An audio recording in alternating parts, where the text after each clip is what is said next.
Hi, I'm Candid Stanisci of Candid Frank Live's Leaf Talk. Welcome to the Spanglish World Network on Zingo TV channel 250.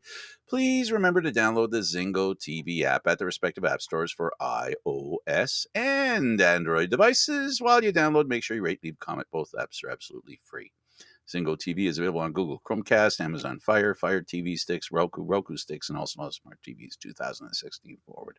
Don't forget to watch and subscribe to Candid Frank Stanisci on YouTube. And then there's also the Aaron William Freeland channel, where everything you want to know about the Maple Leafs is there waiting for you.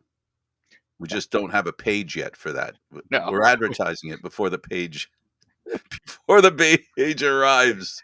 If you'd already had a website address, I'd be a little concerned. I just feel like I should promote you too. I mean, this is a lot of promoting, and Aaron's getting none other than the fact that he has 3 names. Well, here we are. We call this Leaf Talk. So you want to talk about the Blue Jays? You know what? Actually, you want to talk about the Blue Jays? Well, listen, I got to be honest with you. I was at a political event last night, and between that and spending about an hour and change trying to order a pizza from 2 different pizza places, well, we had a free one coming, and we tried to. It wouldn't work. It was just wasted all that time. By the time I got home, went to bed, and knew how the game ended. I knew how the game ended. I also, when I got up this morning, I had a lot of work to do because it hasn't rained recently. So I'm outside doing outside work whenever the sun agrees with us. And it did yesterday, early. And today just got back in here in time before it started raining again. So I didn't really have a chance to watch the game. So I'm full of questions, Aaron. So first of all, however you wish, help me understand what happened last night. Well, I mean, the long and the short of it is that the Maple Leafs had a golden opportunity to put away the Tampa Bay Lightning and unfortunately couldn't seem to get it done. Check the no box on that one. Yeah, well, Vasilevsky. So, these things happen. He's a former Vezina winner and he's a 2-time Stanley Cup champion. He knows how to play goal. So, it's not particularly surprising to find that he managed to pull one out against the Maple Leafs. Now, the interesting thing is, I mean, good goalies are eventually going to play well. It's just sort of the way these things work. But it's one of those situations where it didn't matter what the Leafs seemed to do or what the Leafs tried to do; they just couldn't put one past them. Let me ask you. Yeah. Let me ask you. How did the boys do? How did the big boys do in your opinion? In my opinion, well, one at a time. How'd the captain do? JT was JT. He seemed a little bit quiet. It wasn't really, one of those breakout games by any stretch of the imagination. But at the same time, he's consistent. He's solid when it comes to his performance. But yeah, there's obviously more that we could ask from every player. Specifically, more scoring, that sort of thing. When you're outshot 30-38. It doesn't really help matters all that much.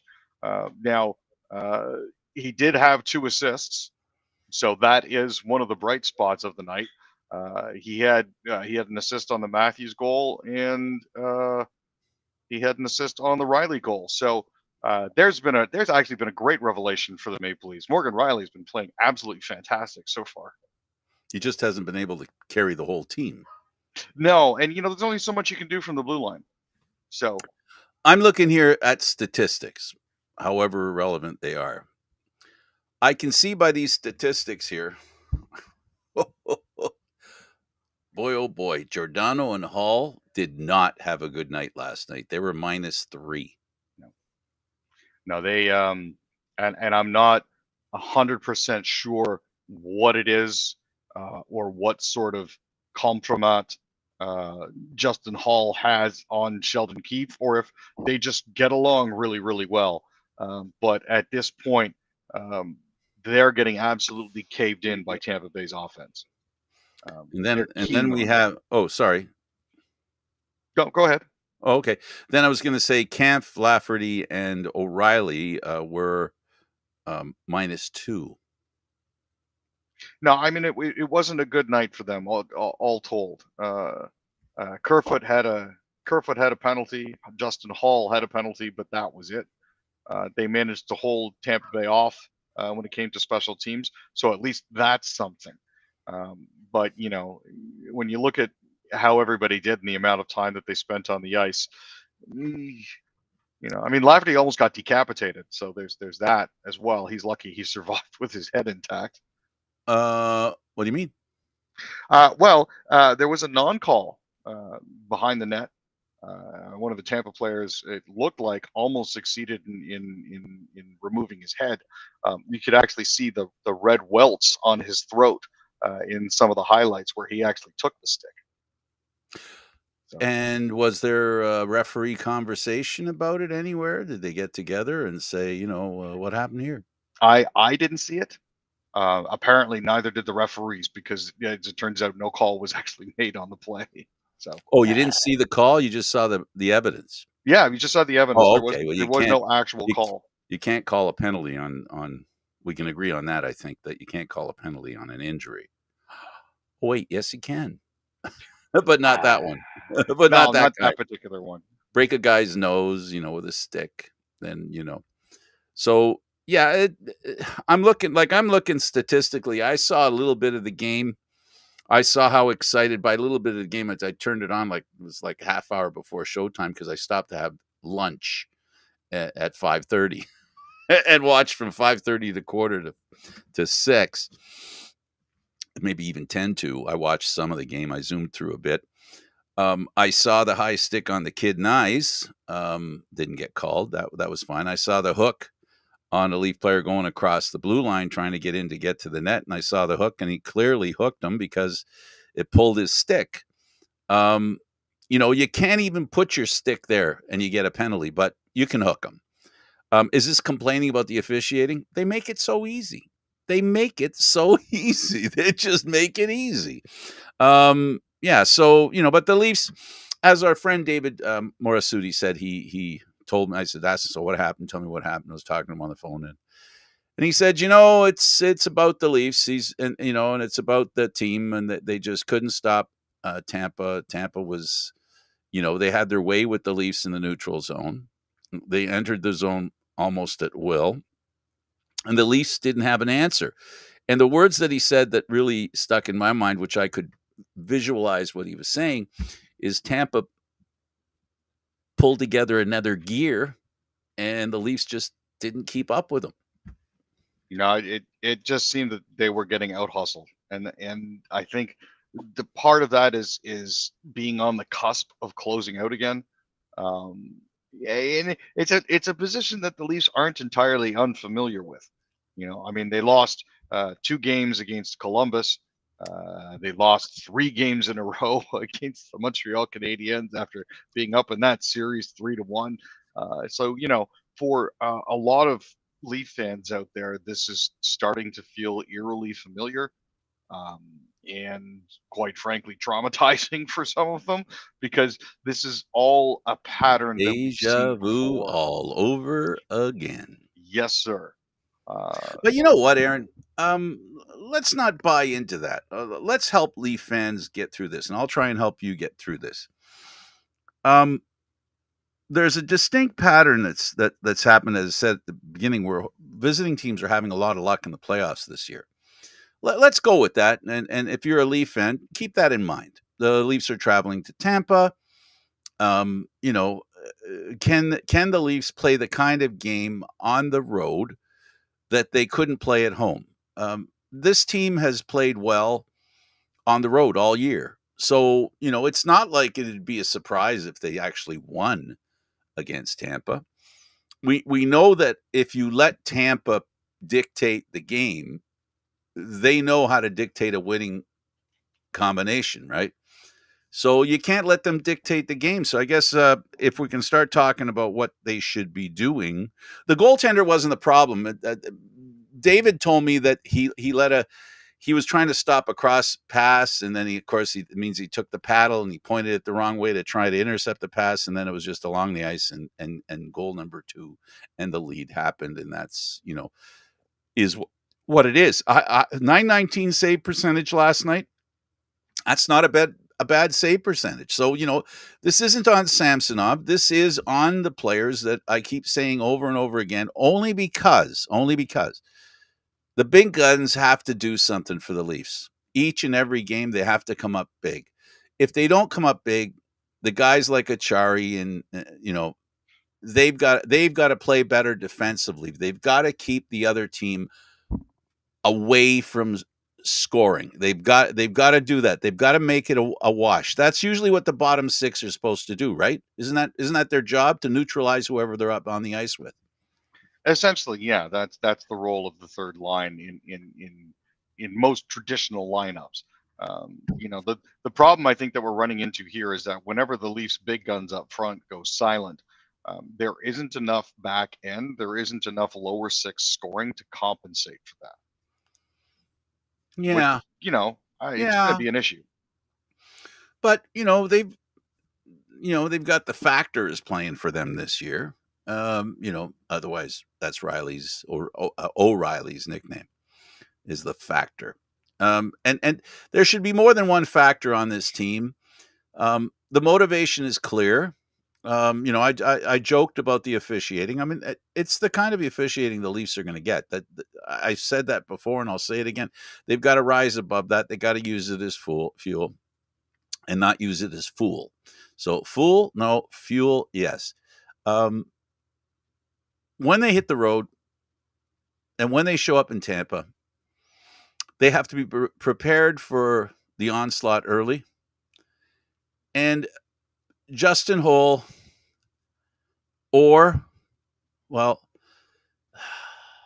I love the old guy, but he just might be tired and he can't carry the young guy. So I think one of those two's got to be set, Aaron. Here's the thing: Justin Hall isn't exactly the young guy; he's 31. So we Yeah, need to I bear know, but that in mind. the guy's a tad older. At this point, I'm not even sure if bringing in Liljegren would actually help. Like um, who do they swap in? Do they bring in Connor Timmins? I don't think that's a good idea. now that you said that, why wouldn't you bring Timmins in? Normally, I mean, he would normally be used as a forward if they were going to be bringing him in. If they were going with the Slurpee lineup and running 11 and 7, I would bring him in. you've also got the option of Eric Gustafsson. He's an offensive-minded defenseman who could potentially help on the back I end. was going with Timmins because of his offensive ability and his shooting ability, and I think part of the reason why uh, the Leaf system isn't working so well is because they're a well known quantity from Tampa's perspective, but I don't think they are with Timmins in the lineup. Then you end up with Riley, who's playing really well offensively, and then you throw in Timmins, who in his first game or two, if he does the same thing he did his first games playing for the Leafs during the regular season, he was a factor on the offense. And I really think that for the Leafs right now, the threat of having an offense, I think, would benefit them. And I would put Timmins in. I would put him in. And I'd take all the coffee he could bring with him too, because the Leaf team really, really, truly does. It does need to crank it up a bit. Not because of what David Morisuti said, but because of what Game 5 created. Game 5 has created momentum for Tampa, which somehow Toronto has to find a way of matching that or bettering that motivation and that momentum that Tampa clearly has going back home. Even though the record this year for playing at home isn't so good, it's still home. And I think what they should do is listen to what Cooper said, and that home field advantage, home ice advantage, home court advantage is meaningless if you play the kind of road game that road teams need to play. Yeah, for sure. And it was definitely, I think, an interesting take on his part when he mentioned that whole, you know, uh, mentioned that whole home ice advantage not necessarily being a thing. It should be Because repeated before the next game. definitely. Look at it this way. I take a great deal of solace in the fact that so far the Maple Leafs are undefeated in Tampa Bay. So, rolling back in there for game 6 is absolutely fantastic as far as I'm concerned, because we haven't lost there yet. Now, something else John Cooper said, and honestly, I now want the Maple Leafs to win just so he'll shut up. Um, but wouldn't it be great, he said to the press, wouldn't it be great if we were back here on a Monday for a game 7? You guys would hate it if the series had ended tonight, because there'd be nothing to write about for the next week. And I got to tell you, looking back at the playoff results here, something that an online pundit said makes a lot of sense.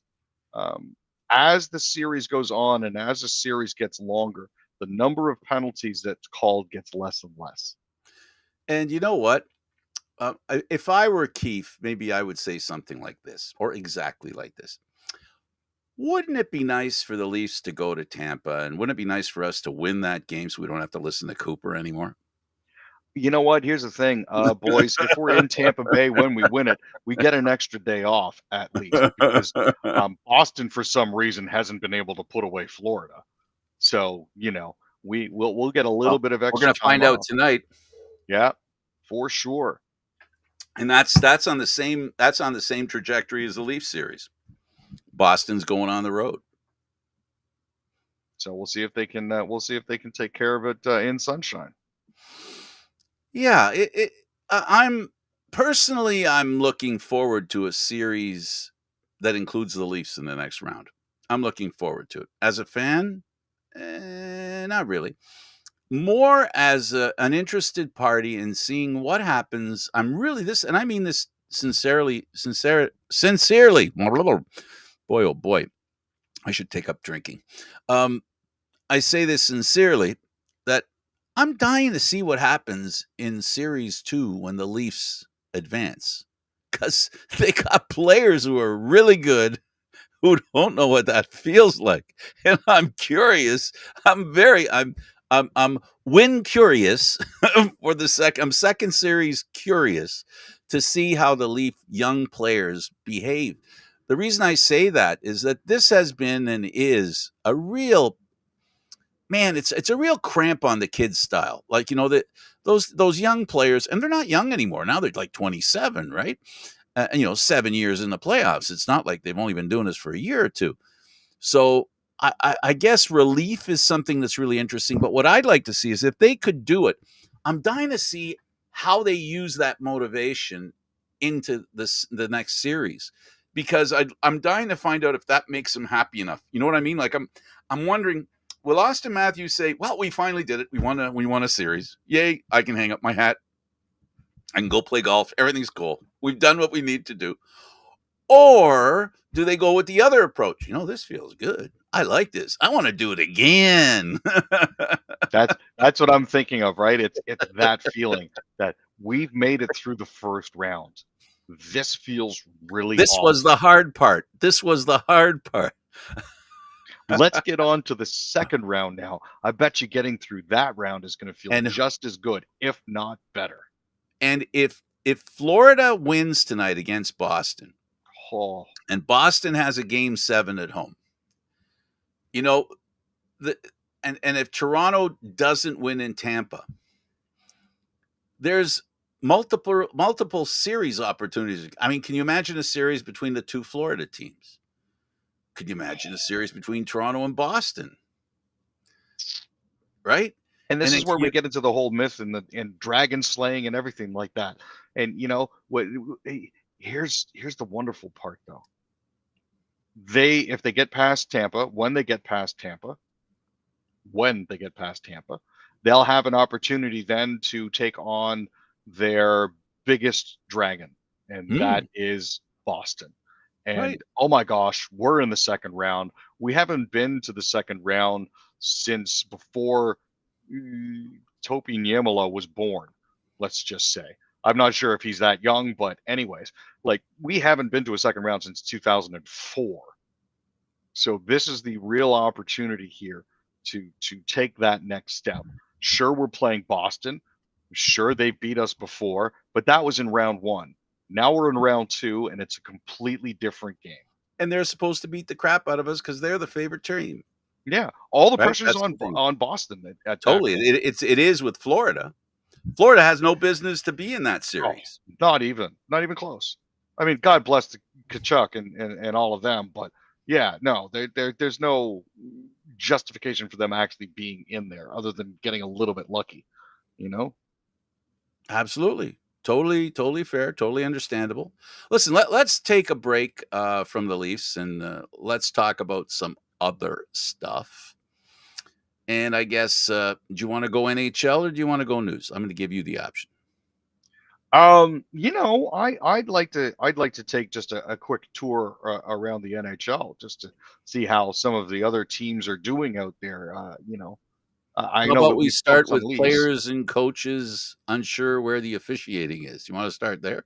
Yeah, most definitely. And again, this is like the annual hot button topic for a lot of folks out there that like watching it. It's the annual game of referee whack-a-mole, and more specifically, finding out not really what is a penalty, but how much can I get away with? Well, I think that's the challenge that every team seeks to investigate or propagate. Well, I mean, like a lot of springs in the past, uh, penalties weren't being called compared to a regular season standard. That's usually the hot topic, right? Like this was a penalty. Why is it no longer a penalty? Now it's more of how hard can I punch him before the referee calls it a roughing penalty? Or, do I have to break my stick before it's called cross checking? What if it's only one black eye instead of two? Is that a fine instead of a suspension?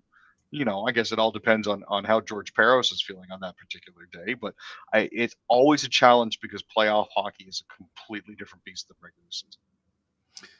Um, I I'm a very simple-minded person. I'm not good at complicated situations.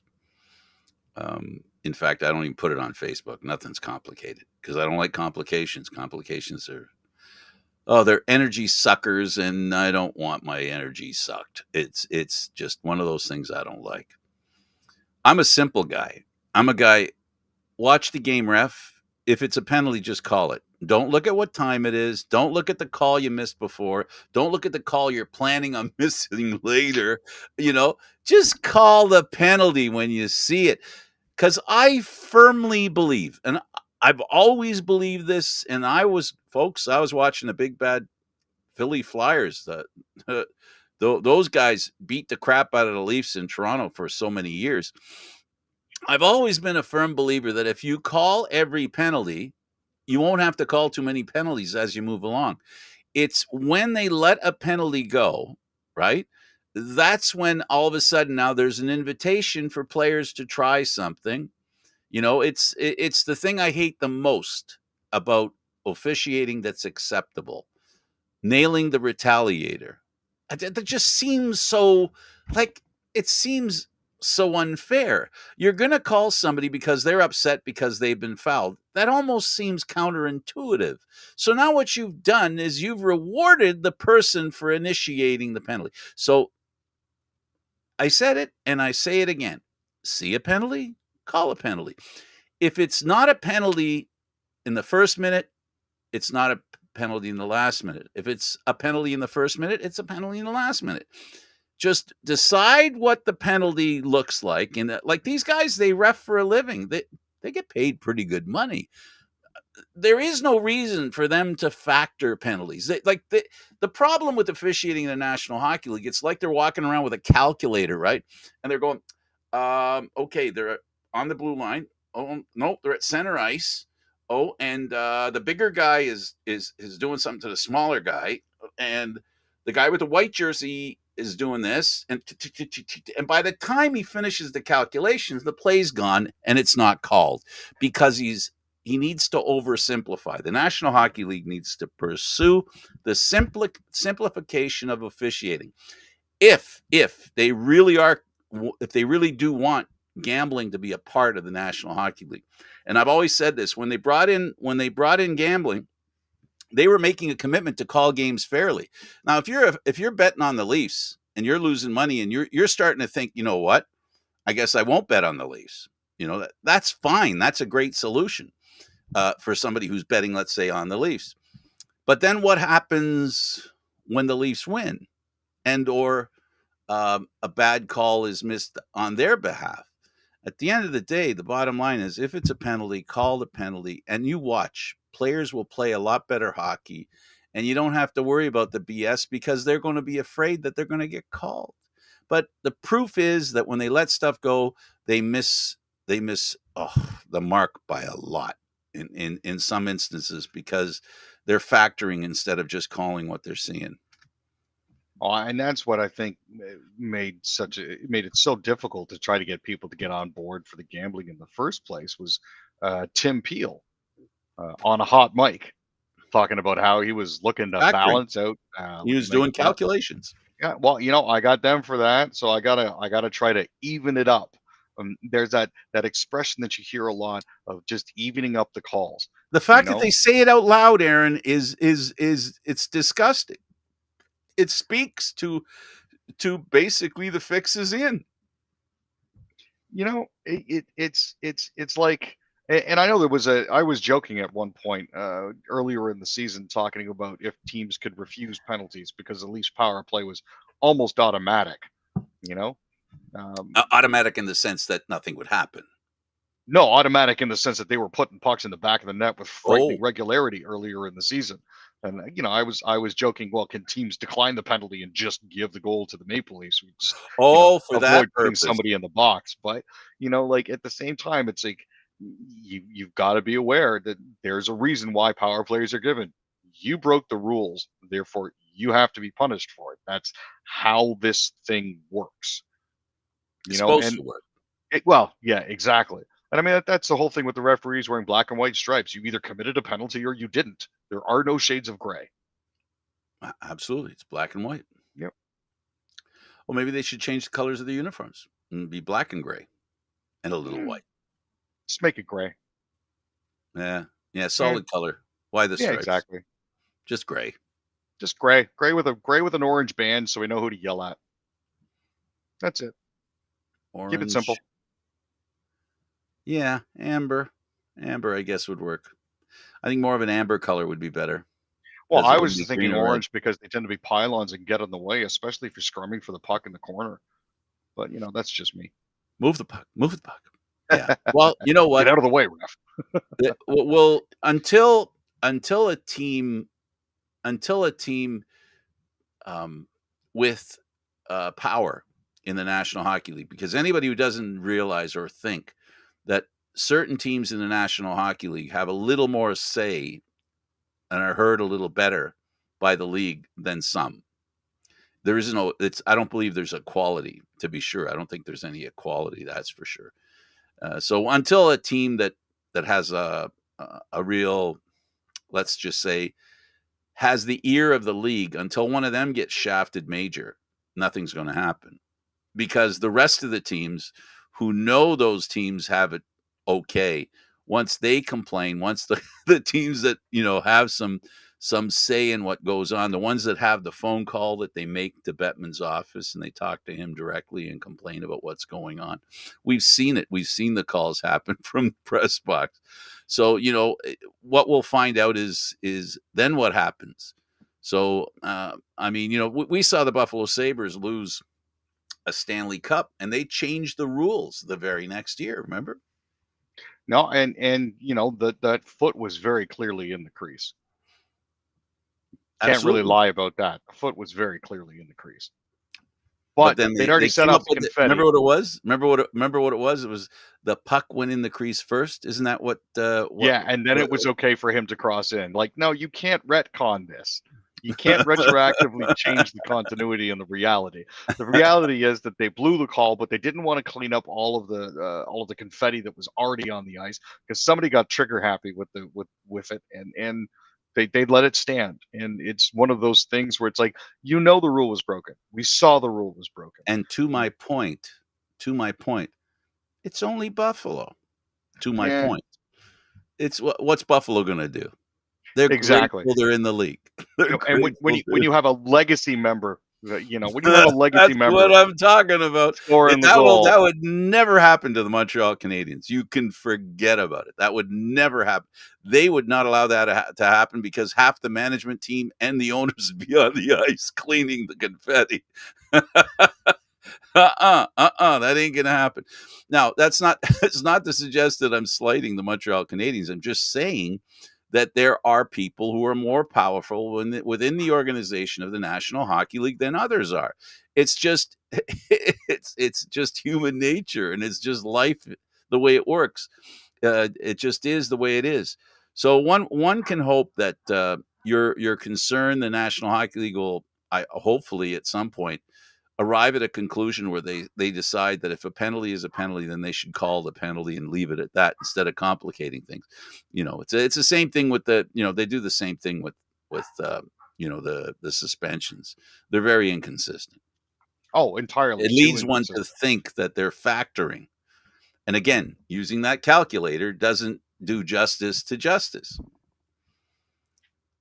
And the most common phrase that I hear used by the Department of Player Safety at this point is based on the player's history.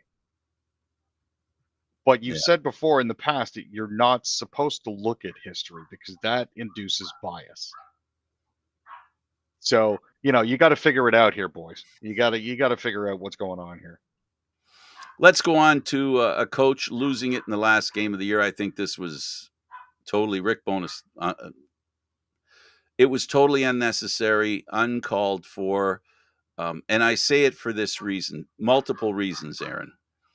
His team took a beating and lost, undermanned, many, many injuries. There's Bonus right now. He's telling his, they're doing their impression of Bonus. No, they had lots of injuries, Aaron. This team didn't deserve that. And I don't know. Um, were you disgusted with the Jets or are you, how do you feel about it? I just don't think the Jets deserve that kind of tearing down. Well, here's the thing. Back in January, the Jets were in the lead in the Western Conference. They Mm-hmm. were they had 59 points. They managed to finish the season sub 500. Mm-hmm. They finished with a record of 18, 22, and 5 after January 18th, which was brutal. Mm-hmm. They barely managed to stay ahead of the Calgary Flames for the final wild card spot. Mm-hmm. But the coach perceived a lack of effort in his players. I don't know if he lost the room. I don't know if the players decided to stop performing for him. But it just seems like there was a general lack of give a hoot coming out of the dressing room. I understand that they were undermanned. I know that they were injured. It's not an uncommon thing that teams come into the playoffs injured. They just couldn't seem to play through it or play around it. And again, it's not necessarily a case of them not caring enough. It's a case of them playing hurt, man. It's not always that easy. It's not as easy as a coach would like to have you believe. So I don't think his comments were entirely necessary. I think he felt he needed to vent. I also think he's on his way out in Winnipeg. Well, then And Pierre-Luc Dubois this yeah, guarantees he's out. and PLD, as far as I'm concerned, Pierre-Luc Dubois will be going to the Habs next season as well. So, I think it's a combination of all of these things. The fact that management refuses to call it a rebuild and is just calling it a retool when there are fairly obviously things that need to be addressed in the room. So Bonus is I'm pretty much guaranteed to be gone. I had high hopes for the Jets. I I did too. really did. I really did. And the Winnipeg fans deserved a better Oh, for a sure. better fate. But somebody has to lose the series. I I totally do not think that what he did was cool. That wasn't cool. Yeah. These guys now. Yeah, I mean, the toughest time for a team when they lose is immediately after. It takes a while for emotions to dissipate, guilt and the feeling of failure to give in to acceptance of the loss, right? I just don't think that was called for. I think that's, you can say they played terribly, but this word tear into them seems very personal. Mm. And I just don't think, after losing a series, do you really believe, Aaron, there's a tougher critic than the players themselves when they lose a series? Def- At that moment when they lose the series, we see athletes crying on the sidelines. We see tearful acceptance of not being good enough to win a championship. That's the wrong time to do something like that. I get it. I get it. I get he's very, he's been like this from the day they hired him. He's been very, very aggressive, right?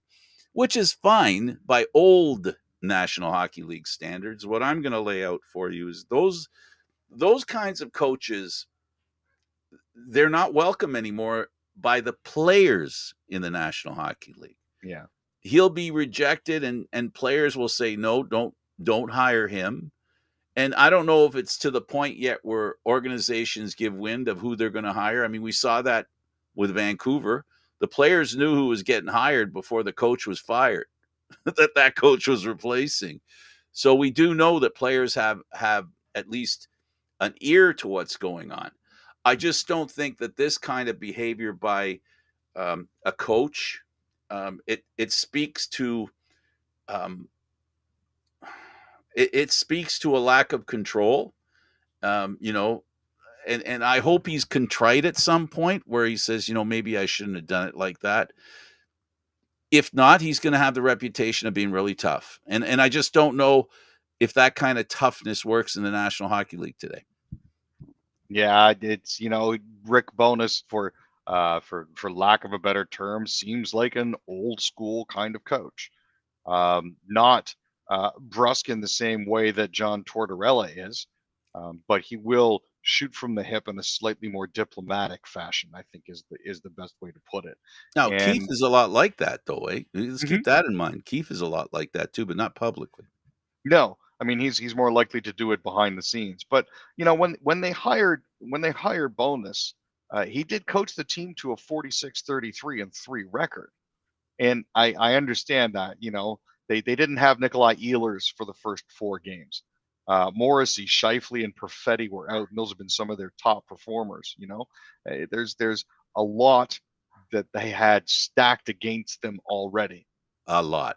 So Yeah. Anyway, Jets fans, my heart goes out to you. Your team didn't go as far as you'd hoped they'd go.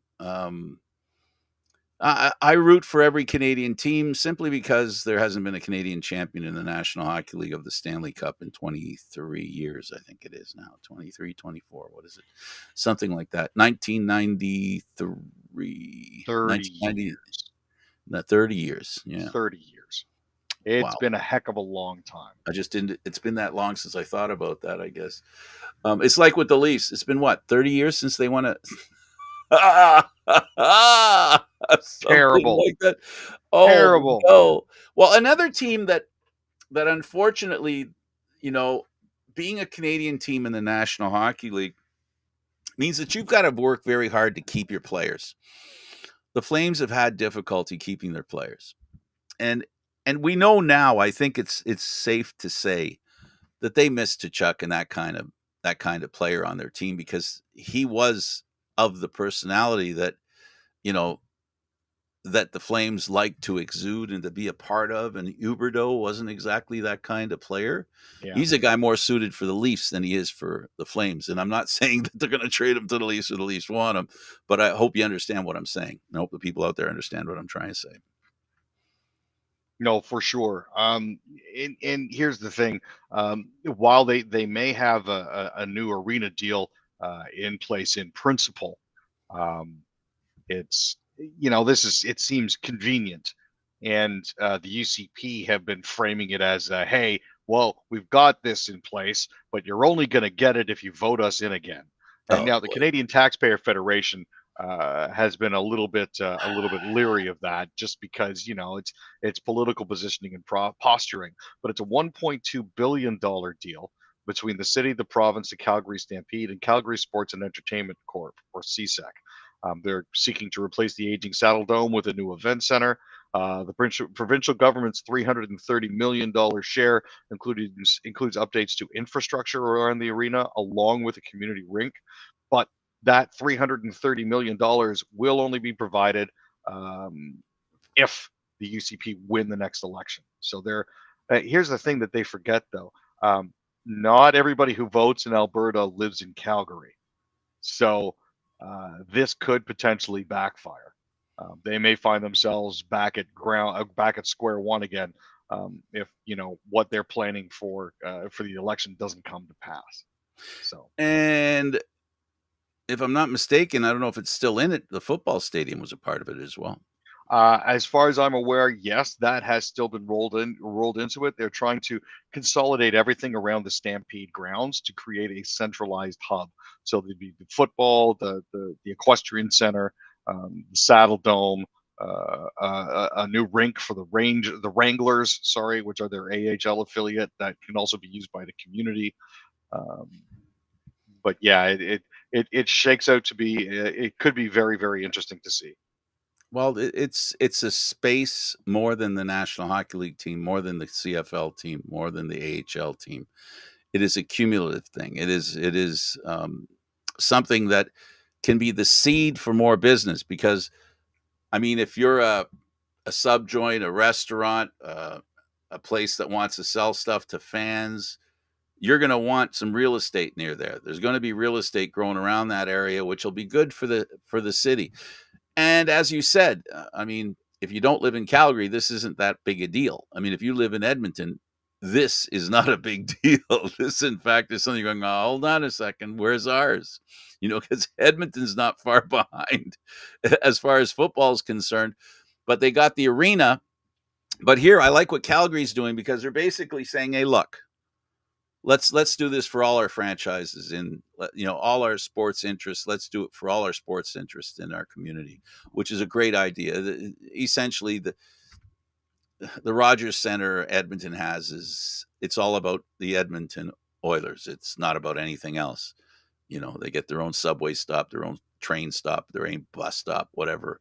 They have all that going on. But the Edmonton Elks are at a stadium that was built over 50 years ago. And, well, I don't know that I was there for the Grey Cup. It looked like an okay place to be in, but it did look like old school. It did look like it wasn't really, it's not really a football stadium either. It was it was a Commonwealth Games. That's what it was built for. So Yeah. good for Calgary. Great for the fans, taxpayers, maybe not so much, but there's something to be said about sports, and there's something about said getting people together, and community sports are being considered in this, so that's not such a bad thing, I don't think.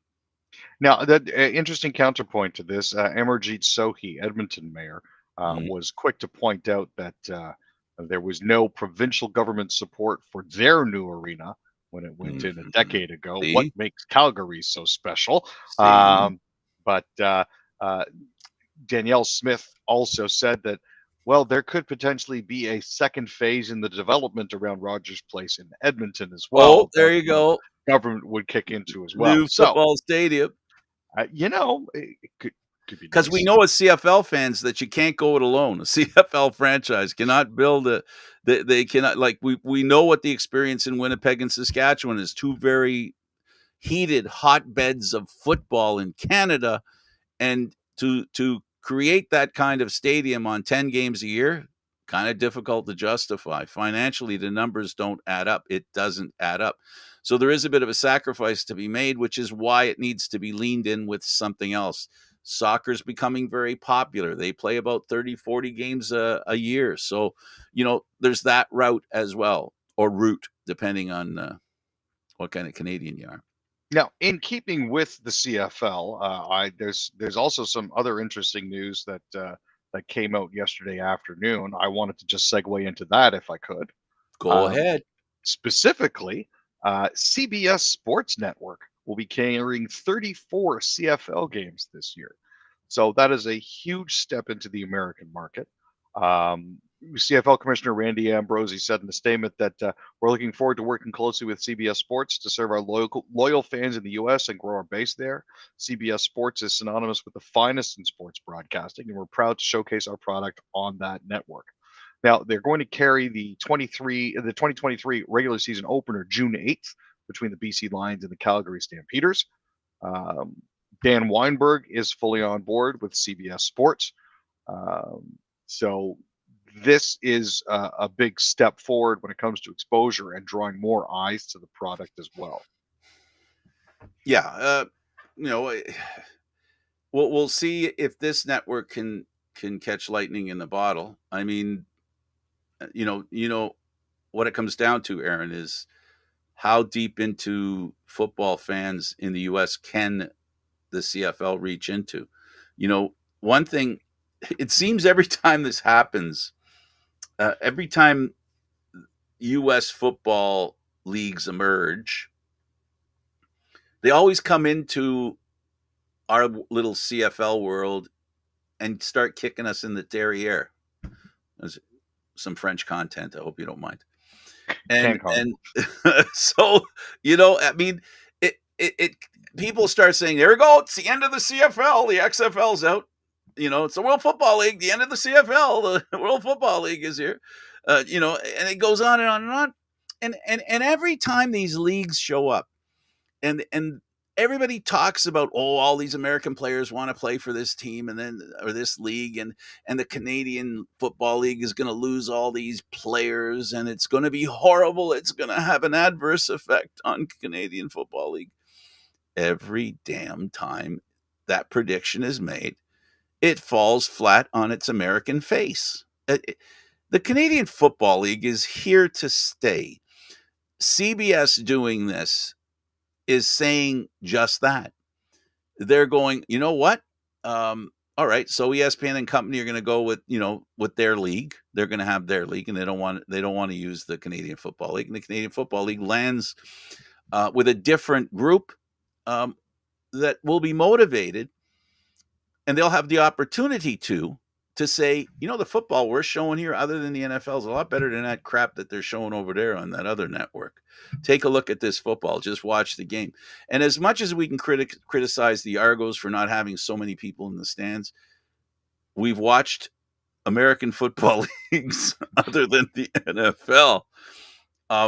They don't even have as many concessionaires in the stands.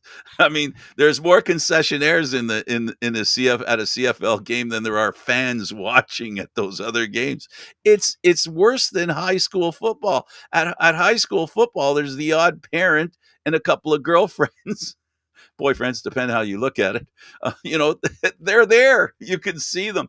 And the Canadian Football League, the image of the Canadian Football League on CBS, hopefully they'll expose it. They'll celebrate it. That the Argos are going to do better this year in the stands. How can you do better than Hamilton? How can you do better than Saskatchewan, Winnipeg? Edmonton needs some help. BC's made a lot of changes. CBS is going to be showing, and that's the fans. Then they're going to show the game, and the game is far superior than these other games. I've had a chance to watch a little bit. I love the fact that McLeod Bethel Thompson is there playing. Good for you. Excellent. Wonderful. But the game itself just is not as exciting as the Canadian Football League. There's something to be said for history and having your market created and also your product created and existing. And it's not that it hasn't made changes. They've made lots of changes. So as far as I'm concerned, Aaron, I always laugh when I see these people that say it's going to kill the Canadian Football League. And it doesn't take long before you sit there and realize, no, don't think it's going to kill the Canadian Football League. Maybe it'll commit suicide, but the only person that's going to get killed is that league, not the Canadian Football League. I was going to say the only thing that can kill the Canadian Football League is the Canadian Football League, and don't think that they haven't tried. Yeah, and even they have failed. Exactly. Even they have failed. Yeah, no, I think the Canadian Football League will be fine. You know, I like for the first time the commissioner has said something new that I think is earth shaking. You know, they said, "Hey, listen, temporary stands are fine." I know that seems like not much to anyone, but that opens up a lot of opportunities for football games and or cities that may be interested. Even if they're only expanding the interest by a city or two, it's more than zero, which is where we've been till today, And that's always something. right? So it's more than zero. That's the most important thing that they established that. So I agree with you. It's a great thing. CBS Sports Network, a great addition. For sure. So tell us about some alumni, and Well, they're a little just pissed. Yeah, just to try to squeak this under the wire here, Pasaglia Cutler and other football alumni for the CFL have asked to be removed from the Simon Fraser University Hall of Fame. This is as a result of the Simon Fraser University closing down their football program. So you know, if you're not going to expose us and you're no longer going to participate, then we don't want to be part of your SFU Hall of Fame. Please kindly remove us. So they haven't received a response yet. But there has been news that the BC Lions owner is interested in getting them a last minute play to try to save their season and try to bring the football program back. Good for him. Yep. We'll leave that as the last word, Aaron. Thanks for doing this. Thanks, Frank. Okay, for Aaron William Freeland, I'm Frank Stanisci. Thank you for watching Candid Frank live CFL talk, Leaf talk, sorry, CFL talk, yeah, seen live on Mondays, Wednesdays, and Fridays. This show can also be heard on the Spanglish World Radio Network. For Leaf talk, other news, entertainment, and sports programming we offer, please look out for spanglishworld.ca. Spanglish World, watch it, hear it, read it, and live it. Thanks for watching, everybody. Don't forget Candid Frank Stanisci 1030 on YouTube.